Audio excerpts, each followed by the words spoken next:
Good afternoon. This is Lunchtime News. Thank you for joining us this afternoon. Well, we have a comprehensive bulletin lined up for you this afternoon. My name is Jackie Wambiru. Sign language interpreter is Lensa Odingo. And to kick us off, we shall be crossing over to Parliament buildings, where the Senate will this afternoon decide whether it is a committee which will hear announced a motion against Meru Governor Kawira Mwangazza, or the case will be prosecuted through the plenary.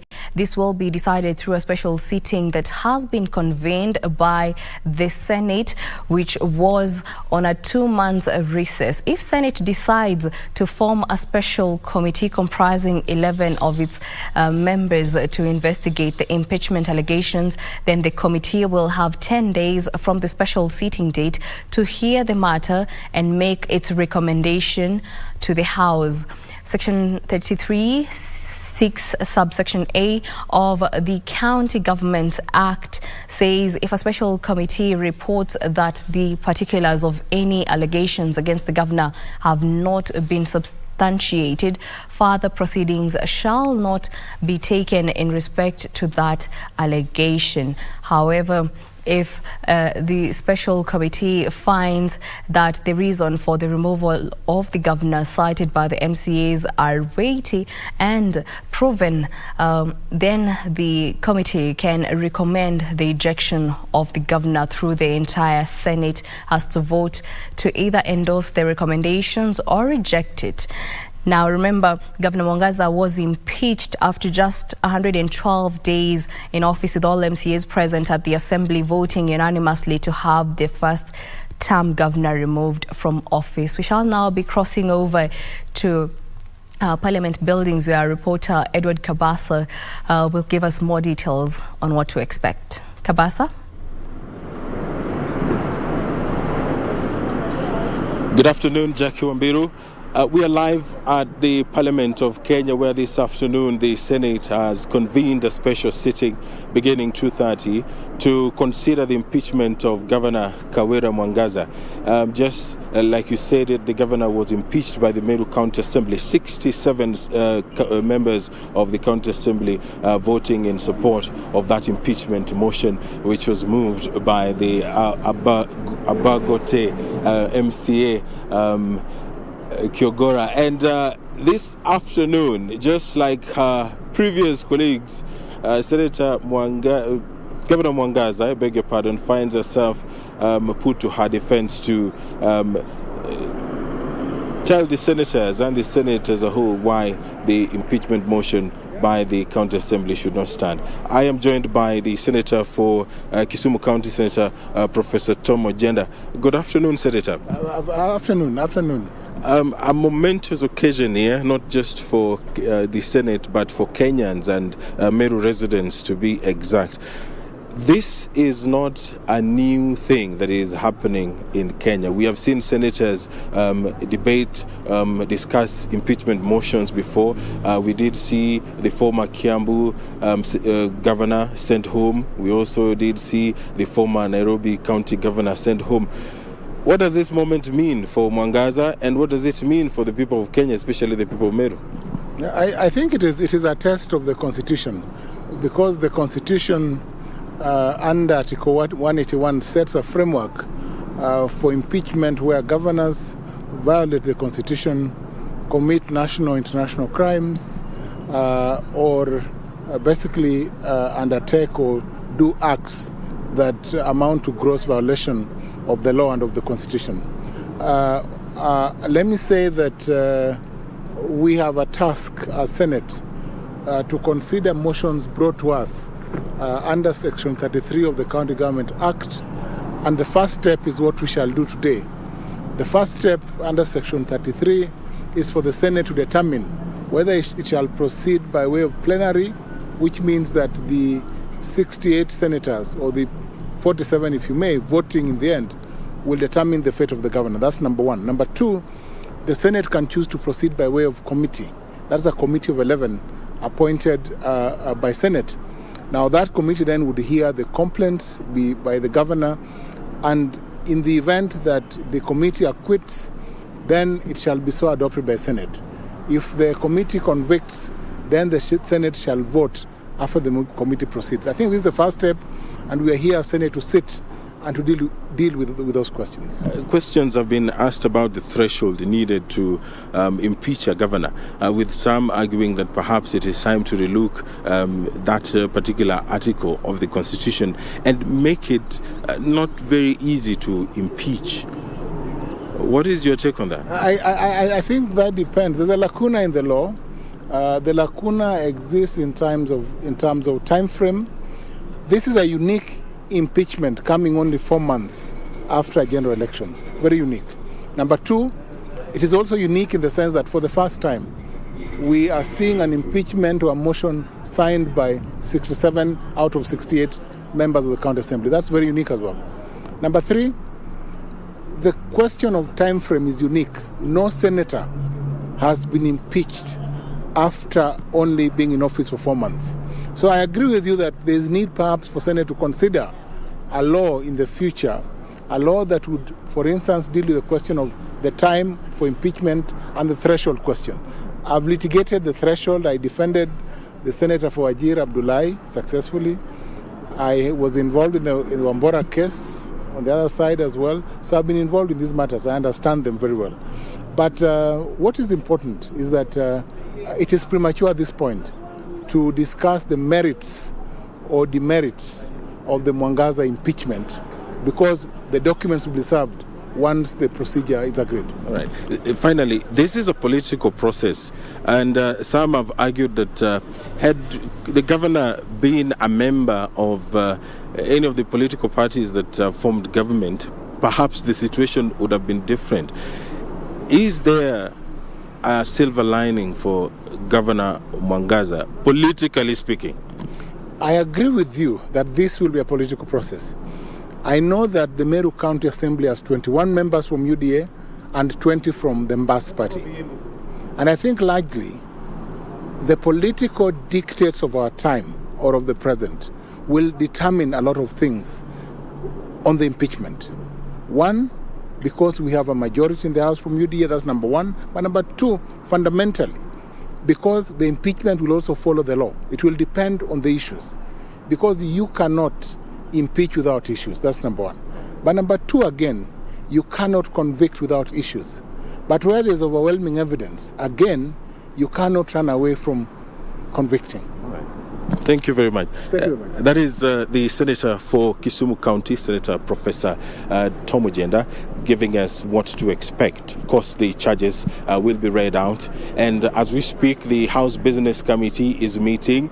The 11 members of that select committee, the names will be made available in the order paper this afternoon. But of course, the final say lies with the plenary. They will decide whether to go the committee way or hear this impeachment in plenary. And after that, the governor will be given the opportunity to defend herself. The county assembly, with the legal representation, will also be allowed time to put across their case. Of course, all that will be broadcast live on KBC Channel 1. My name is Edward Kabasa. I now hand you over to Jackie Wambiru at the Broadcasting House. Well, the governor will be required to appear to answer to the charges leveled against her if the committee is set up. But if the Senate decides to do it as a committee of the whole House, she will be tried by the whole House. Well, we shall be keeping you updated. Remember, the proceedings will be live right here on KBC Channel 1. We shall now be crossing over to the Kenya Institute of Curriculum Development, where the tribunal is listening to, or rather the IABC Commissioner Irene Masit is appearing before the tribunal, and currently the tribunal is cross-examining a witness and petitioner, Dennis Nthumbi, a security expert and a voter in Nairobi. And IEBC Commissioner Irene Masit is being represented by lawyer Donald Kipkorir. Well, let's listen in.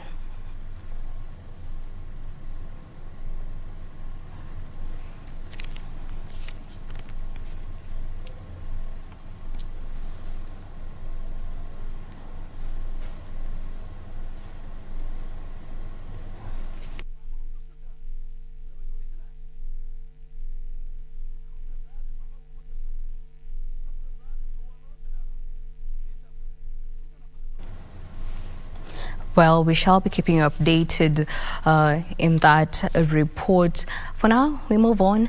The government of Slovakia is rooting for increased support to boost Kenya's war against violent extremism. The country's envoy in Nairobi made promise that the European country will enhance its peace and security initiatives in Kenya and 13 other countries in the region to counter radicalization and terrorism. The embassy is currently funding numerous programs targeting vulnerable groups, particularly youth and women, in collaboration with local-based civil society organizations. Benefit from additional support from the Slovakian government aimed at enforcing ongoing efforts to keep terror elements at bay.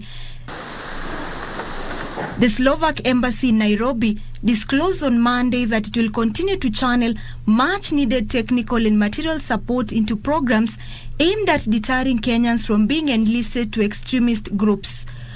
Slovakia is definitely interested in continuing this support and this active engagement on security and on issues of terrorism and countering terrorism and violent extremism through other development cooperation programs.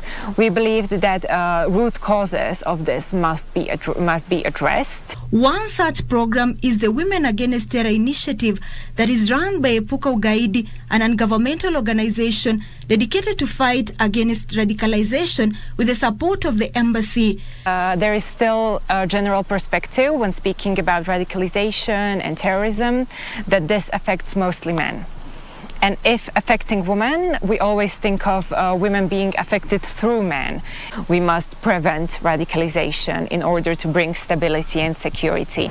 And this is through means of education, job creation. Through our collaboration with the Slovak embassy, we've been able to hold two roundtable discussions. A bottom-up one, where we engage grassroots organizations to hear from them what needs to be done at the grassroots level, and a top-down approach, sort of a discussion roundtable, where we got state agencies from the security, and other stakeholders in organizations dealing with women. We've held psychosocial support workshops, where we, especially the women who were targeted, who were affected directly by violent extremism, were able to be taken through like a counseling session. And it was like a whole day workshop where we talked to about 60 women who also got the psychosocial support that's actually needed if you've been directly involved in violent extremism. Using a gendered approach, the program gives great focus to ways through which women and girls are affected by violent extremism and with varying consequences compared to their male counterparts. And we were able to identify 60 women who are directly affected by this, either by loss of a breadwinner, like the husband who joined the violent extremist group, or they themselves who were recruited into these violent extremist groups to be part of either production and reproduction. By production, I mean they help recruit more women, because it's easy for a woman to believe another woman. So women are attractive for recruiters in a way that they are the ones bringing up the children, they are the ones engaging in the communities. So once they are radicalized, the terrorist organizations are able through them to radicalize the children, younger generations, and to spread the propaganda. Through joint programs, the embassy and Epuka Ugaidi hope women will not be drawn to violent extremism and terrorism, hence reducing the burden of the scourge in all aspects of their lives. The fact that they are able to bring women away from the terrorist organizations and to show them that there is also another way and they don't have to be caught up in this mechanism and organism of the terrorism. That's a great success. I know there are many victims who have been radicalized, and Epuka was able to show them a way and bring them away from this. We are really glad we are working with the Slovak embassy on this one, because from our discussions with them, they faced almost similar issues. So with lessons they learned, they came in to try and share with us and also boost us in our efforts to try and address the issue of VE, and also ideally in the quest to create a peaceful society.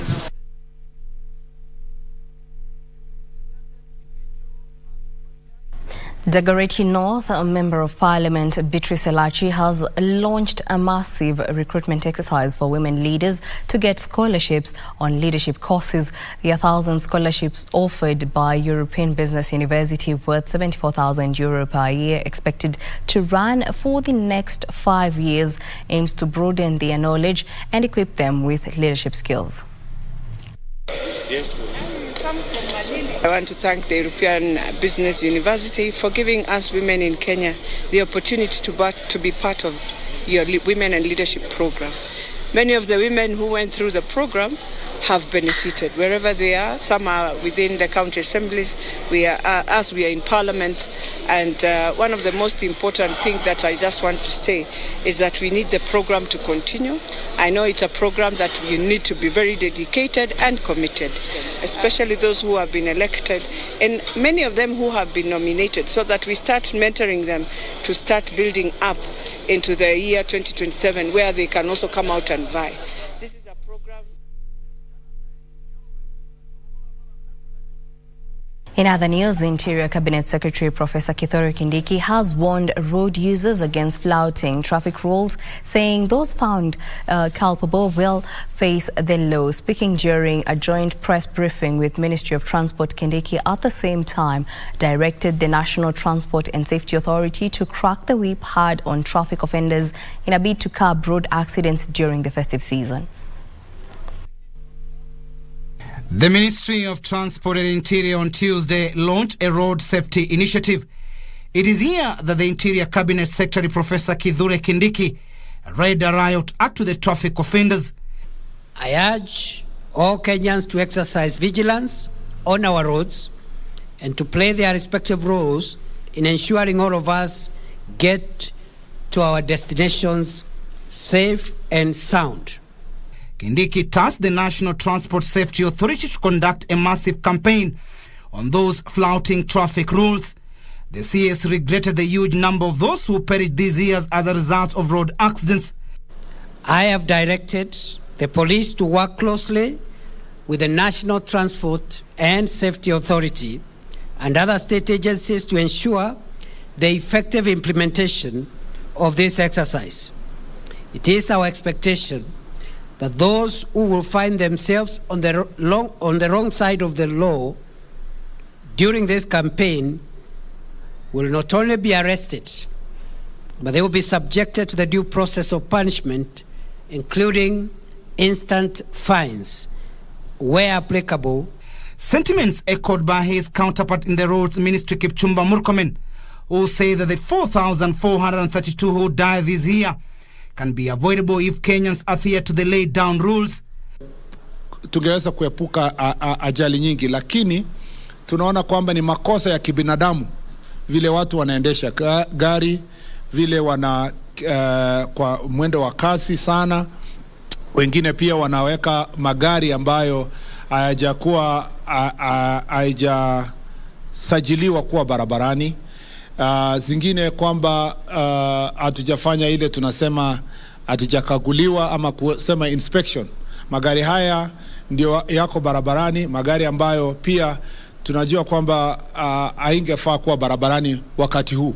Murkomen revealed that his ministry will soon tap on technological approach so as to arrest the rogue drivers. We have a long-term plan to make sure that we utilize technology. And if we utilize technology well, to put more cameras in our highways, to put working cameras in the city and other parts of the country, in the future we will be catching all the offenders easily, and we are going to institute also technologically ways of ensuring that we have instant fines for those who are going to commit offenses. The two CSs at the same time warned the unscrupulous vendors who use the festive season to sell illicit drink that endangers the lives of Kenyans. We are aware many unscrupulous vendors and stockists of alcohol use this opportunity to make a killing, to make profits by selling adulterated, illicit, and dangerous drinks in the name of alcohol. We will be on your case, and the harm that you're causing to the country is equivalent to the harm that every other criminal is causing to our country. Timothy Kipnuso for Lunchtime News. Still on the same, motorists in Machakos County have been urged to keenly observe traffic rules during the festive season to curb road menace. Road and Transport CEC Nathalia Nganga directed public service vehicle circles in the county to ensure strict traffic rules are adhered to during and after the Christmas season. Speaking in Machakos town, Nganga recounted how many lives are lost during Christmas out of negligence and carelessness of drivers and warned respective circles to be held responsible.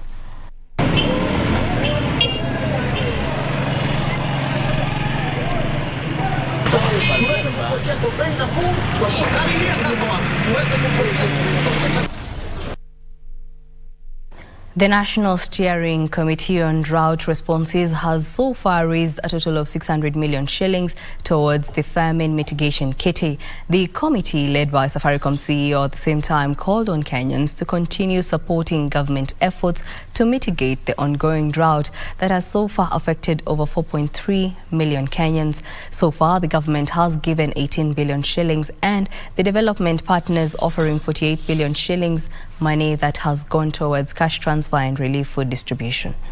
And houses can get involved. And in a very special way, I also want... So this is not just about raising money, and money is important because, as you'll have seen from the campaign, it is important that we put food on the table during the festive season when everyone is making, not necessarily merry, but actually having a chance to celebrate the year that has been, but actually remember that not everyone has food on the table. But also to start thinking about the future, because many people ask, so what happens into the future? We've been here before. It is important that we come up with proposals that can be used to deal with the future issue. Drought impact has affected almost all the sectors. When you look in terms of children and pregnant and lactating mothers or women, we have about 134. In terms of livestock, we have lost 2.5 million livestock. And in terms of water, the open sources of water have dried. 75% of the clean service water that we get in the country come from the forested catchment areas. You can imagine what would have been for this drought if we still didn't have our protected ecosystems. The chair to remain on stage. Residents of Kalkacha village in Tana River North Sub-County, Tana River County have received incentives from a humanitarian organization to restart their lives after they lost their livelihoods to the ravaging drought. Most families lost their livestock and businesses, leaving them in poverty. Direct aid organizations stepped in to help them with farms, implements, livestock and portable market stalls. According to the head of income generating programs at the organization, Ibrahim Adan, the projects are aimed at cushioning beneficiaries from the effects of drought, adding that 30 women received market stalls, with 15 stalls benefiting grocery traders, while the other 15 stalls went to those who deal in clothes.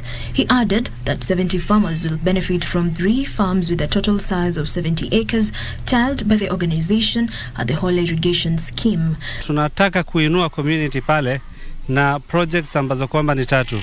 Tuko na shamba ambayo kwamba beneficiaries wake ni 70.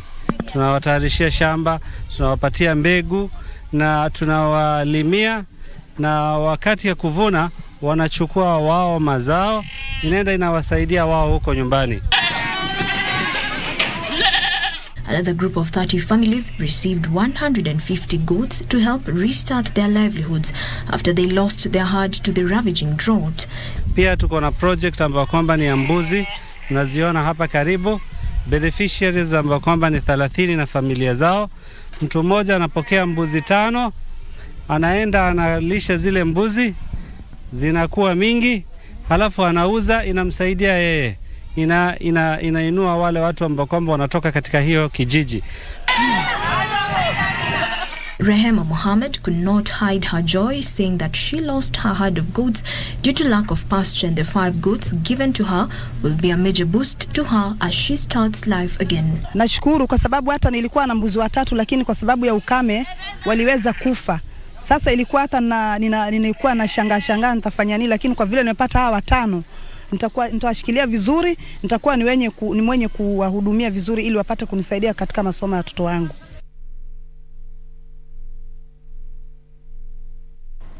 Well, that report brings us to a first break. Don't go too far. We still have more news coming up.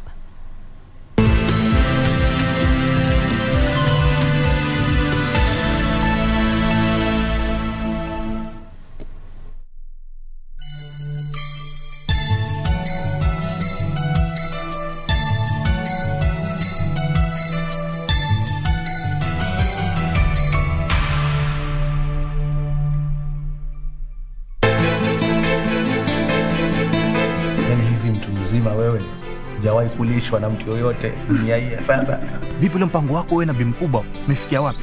Huoni haya kunisimamia namna hiyo ulio? Maisha yetu hayakuhusu wewe hapa, ni uondoke. Wajua sipendi hii tabia yako kutoka na mtoto wangu bila kuniambia wewe. Zari, ulikuwa umelala bana? Hii ni haki yangu and I always get what I want.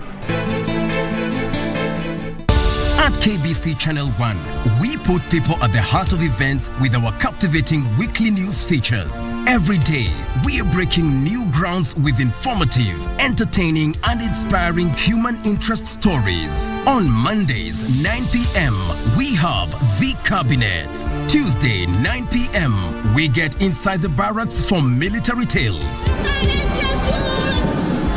We delve in the world of cinemas and theater each Wednesday night. For the young and industrious, make a date with us every Thursday at 9 p.m. Fridays are dedicated for my culture. On Saturdays, we go back in time for history in perspective. And on Sundays, we get to know the process of how things are done and made. KBC Channel 1 News features a whole lot of wonderful viewing experience.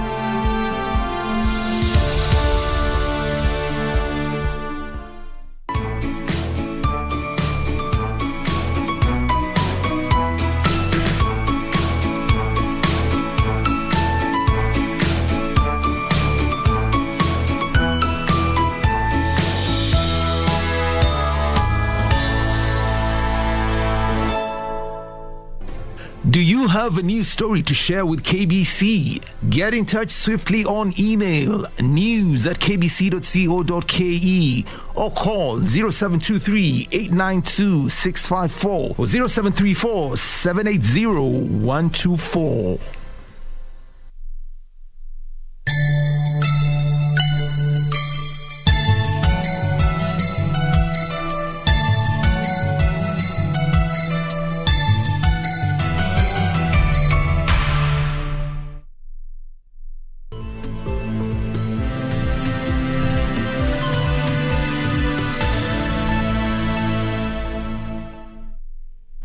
Welcome back. Youth in Laikipia County have been challenged to embrace sporting activities rather than engaging in cattle raiding. Speaking during a 3-day cultural show and cycling competition held in Romoroti Town, Laikipia County, Majority Leader John Kishoke said sport activities will reduce cattle raiding that is rampant in the region. Under the auspices of Joali Foundation, a 3-day cultural show and cycling competition was held with a message of peace and unity among different tribes living in Laikipia County.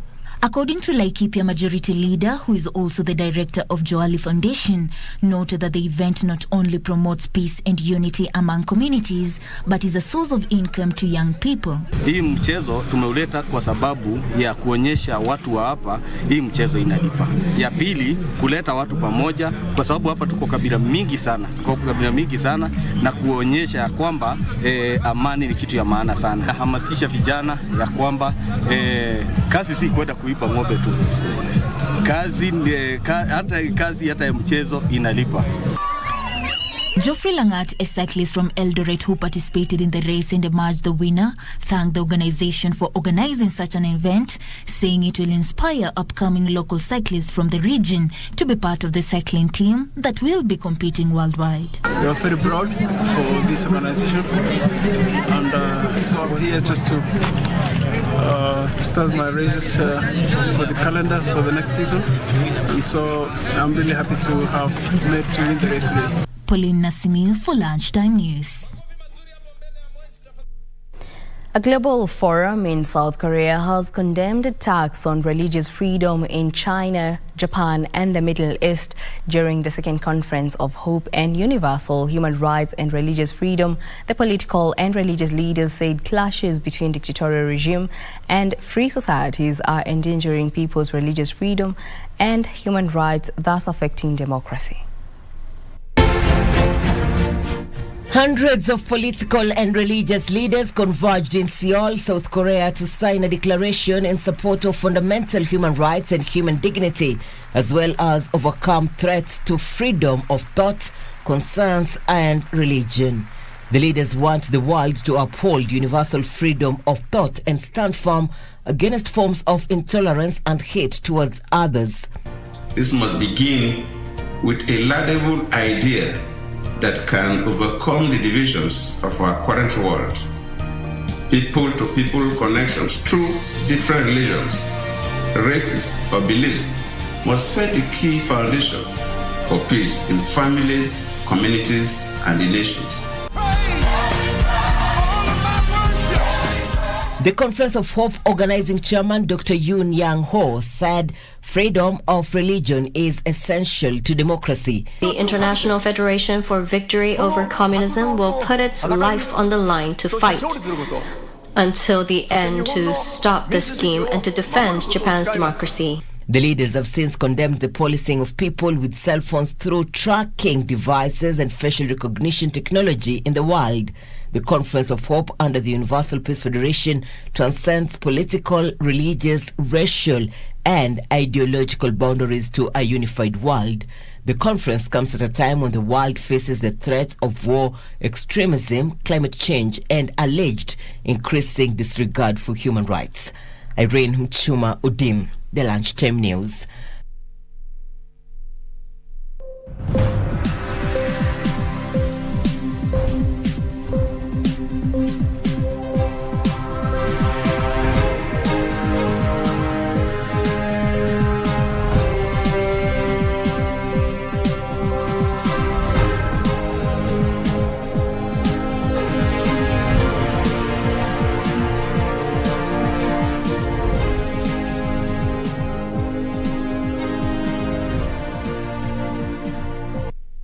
Welcome back, and now let's take a look at news making headlines in the business world.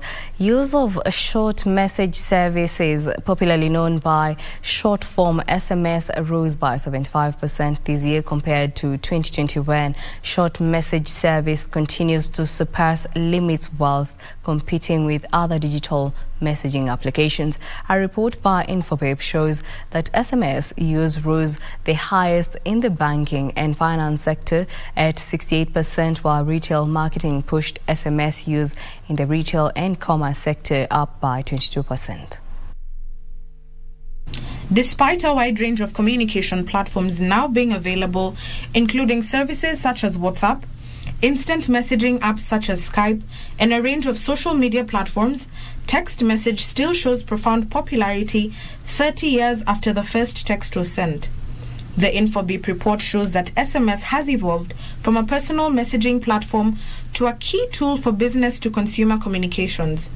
This is also reflected as it remains a top 3 channel in every region worldwide. Highlighting the versatility of the channel, data from the analysis also shows that SMS made up 16% of total consumer engagement and market interactions. Additionally, they added that due to the channel's global reach and no reliance on internet connectivity, it is the go-to means for time-sensitive alerts and security notifications. Additionally, they added that due to the channel's global reach and no reliance on internet connectivity, it is the go-to means for time-sensitive alerts and security notifications. InfoBip's research also found that sectors such as banking and finance saw 68% more interactions, where firms use SMS for timely alerts, followed by telecoms at 48%, while retail and e-commerce recorded 22% more SMS interactions, where brands used it for retail marketing automation. Stakeholders noted that this represented the power of SMS and urged brands to keep it at their core while engaging their customer base. Ndusa Mokami for Lunchtime News. Jerkali artisans are looking to break into the competitive heavy machinery production space are calling for support to mass produce to effectively compete with established entities. The artisans say despite making quality products, they are outsmarted by mass production by established firms. This is a mechanical brick pressing machine. It results a wholly pressed brick that can be used in building structures. But the makers of such machines say they are undervalued, mainly by potential customers who prefer products from established firms. At least if the government, if those agencies could be able to come through and give us a good funding that can enable us to be able to do batch production, that would be a very good step to start with. Artisans looking to break into the formal sector are creative and come up with quality products that are fairly priced but face the challenge of uptake of their innovations. We have varieties from the shamba, how you get the peanut and you separate from the kernels. We have a machine that can do that. We also have a machine that can roast. And from that, we have the process where you go and grind. We also have a machine for that. The informal sector employs 15 million people in Kenya, doing jobs such as welding, plumbing, electrical and masonry, among others. But Chomba says there's still light at the end of the tunnel, especially with goodwill from value chain players and those in positions of authority. These, let's take for example Msea, the one that has facilitated this forum. If they are able to come up with more of these forums where we get to do the exposure of what we are selling, what we are producing, then I think that will create a good market. Currently, the government, through agencies such as the Micro Small Enterprises Authority, MSEA, has rolled out initiatives to empower and support those in the Jokali sector with training and funding. Alanauko, Lunchtime News. Tour operators are rooting for a sustainability policy as well as capacity building for the tourism value chain to grow the industry. The Kenya Tour Operators Association argues that disparity in policy, especially in counties, has left room for rogue operators who are taking advantage of the loopholes to dent the tourism industry.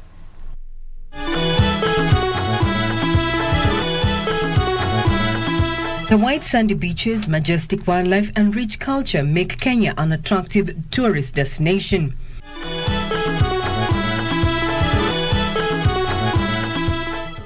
However, tour operators are crying foul over policies and regulatory variances in the devolved units that are affecting smooth operation. Especially in policy gaps and the regulations. From now on, we'll engage government with those recommendations and point out the areas that need attention, and hopefully have a way that we arrive at a place of what we call minimum sustainability standards. The tour operators believe there is need to harmonize licensing for counties and the national government, as well as strengthen sustainability policies. Why do we always operate in our own little silo? Can we actually really work together and push the agenda forward as a nation, right? All of us together, because at the end of the day, we all want the same. Regina Manyara reporting for Lunchtime News.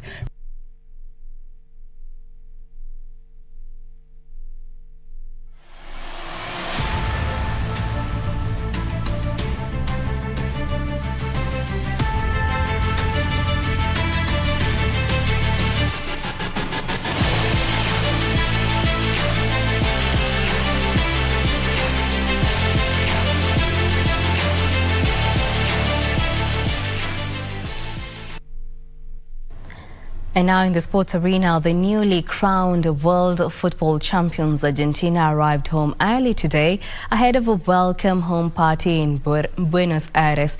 Now, having beaten France in Sunday's thrilling final, the team led by Lionel Messi will tour Buenos Aires city centre with millions of supporters expected out in the streets on what is a public holiday. Argentina won the final match after beating France 4-2 on penalties after the match ended in a 3-3 draw. Messi, who scored twice in the final, was the first player to emerge from the plane, holding the World Cup aloft with coach Lionel Scaloni right behind him. Meanwhile, France's beaten players were given a rousing reception by fans in central Paris when they arrived home last evening. And Wobby. In other news, Argentina's World Cup winning captain Lionel Messi has been named BBC Sports World Sports Stars of the Year for 2022. Messi led Argentina to their first World Cup triumph in 36 years in Qatar. The Paris Saint-Germain forward won the tournament's Golden Ball, awarded to best players after scoring 7 goals at his 5th World Cup. He will turn 39 during his next World Cup in 2026 and had hinted previously the finals in Qatar will be his last, but he says he does not plan to retire yet from national team, saying after lifting World Cup that he would like to continue playing a few more games as world champion.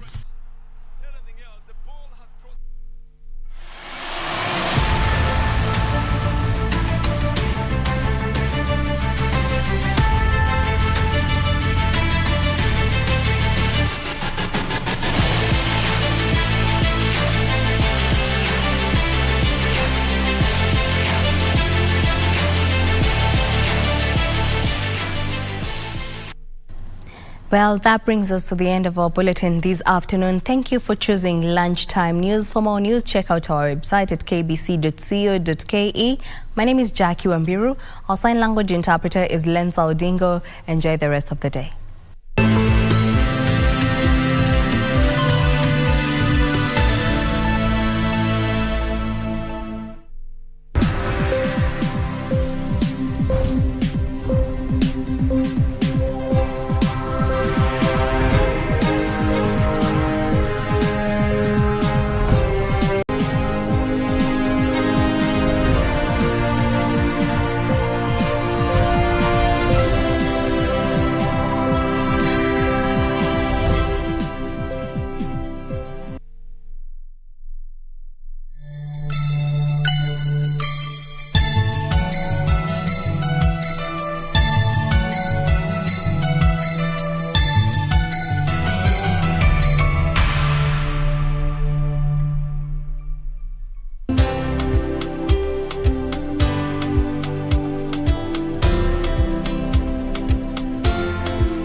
My grandson has fallen in love.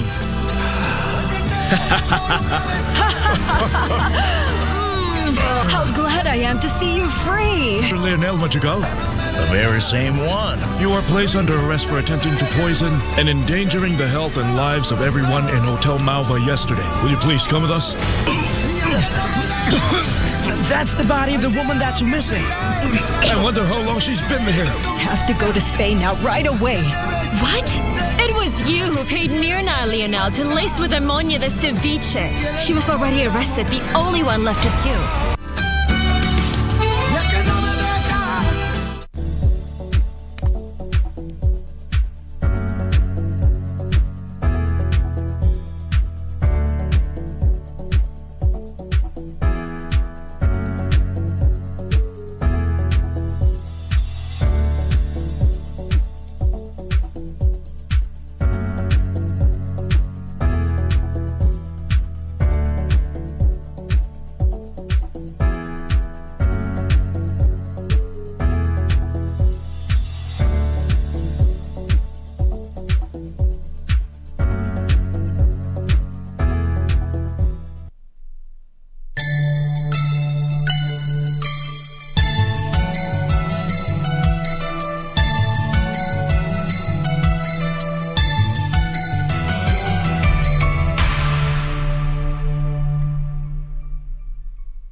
you're on Initiative Africa. My name is Asha Sampit and welcome to this new edition of your weekly magazine featuring Africa on the move through smart innovations and initiatives that work.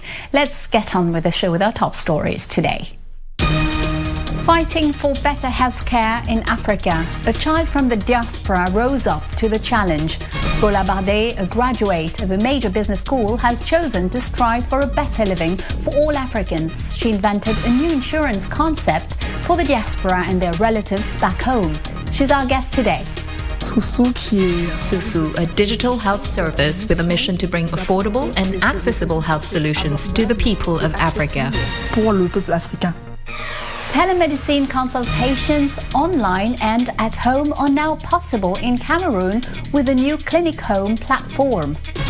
It's an appreciable concept. We have already seen it elsewhere in more developed countries. We will not hesitate to recommend it to others wherever we can. We put the spotlight on the world of the visually impaired in Yaoundé, Cameroon, where they discovered the potential for emancipation and inspiration led by an NGO. We had to create a project to get the visually impaired and blind out of their comfort zone, their home, their sedentary lifestyle. The aim is to make the visually impaired become actors of their own emancipation and aspirations. And we open this new edition with the all-important issue of healthcare. Last month, Yaoundé became the second city in Cameroon after Douala to benefit from the services of the Clinic Home digital platform. So, what is it? Well, its goal is to facilitate services such as home medical consultations, telemedicine, laboratory examinations, delivery of medication, nursing care, or physiotherapy, all without leaving home. An innovation implemented 4 years ago by Dr. Philip Uwanja. This is a report by Maxim Farrell-Bunya. Take a look.